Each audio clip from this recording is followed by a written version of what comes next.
The professional rivalry that frames your ambition as antagonism is not merely a source of narrative tension, but a profound mirror reflecting the parts of yourself you have been conditioned to suppress in service of competitive success. And true partnership requires not defeating the other through strategic dominance, but integrating the weight of mutual recognition until love becomes an act of radical collaboration rather than performative victory.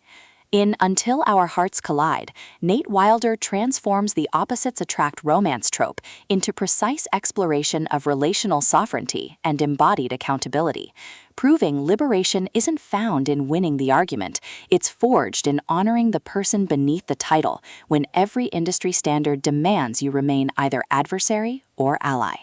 From neon-lit penthouse and rain narration, listeners enter worlds where friction is syntax and presence is the only unbreakable vow, perfect for fans of emotionally intelligent contemporary romance where male vulnerability defies alpha CEO tropes. When marketing executive Ilara Vance faces off against rival creative director Julian Thorne, expecting professional warfare, she discovers his guarded intensity mirrors the exact suppression he's endured beneath years of performative confidence, and her quiet refusal to treat him as obstacle creates space for connection defying corporate hierarchy. Navigating high-stakes pitches and buried attractions, Ilara realizes this collision isn't about conquest, but recalibration, with Wilder avoiding reducing Ilara to ambitious climber or Julian to arrogant archetype, instead crafting radical reciprocity within constraint, where trust is earned through honoring boundaries, even as competition blurs them. And audiobook narration amplifies this alchemy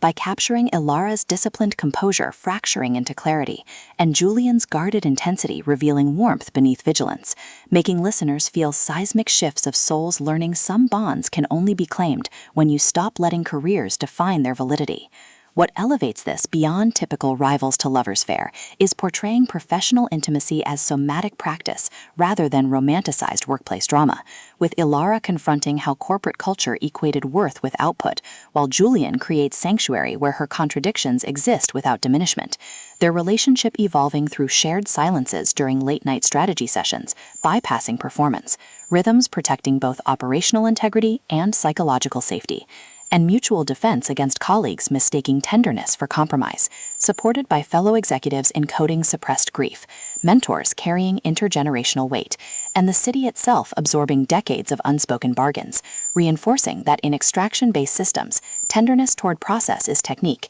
and presence is sustainable resource, with campaign strategies mirroring emotional attunement and merger negotiations becoming metaphors for earned trust. For audiobook listeners, this production is immersive descent into sacred collaboration, with narrators embodying Ilara and Julian with remarkable distinction, sound design anchoring existential stakes through distant traffic hums, rain against office glass, and hushed breath syncing with moments of clarity, pacing mirroring revelatory cadence, from deliberate reflection to surging awakenings, ultimately redefining opposites attract romance by centering female epistemology within professional frameworks and affirming that sometimes the most powerful act is choosing to collide slowly, honoring whole self even in landscapes shaped by competition.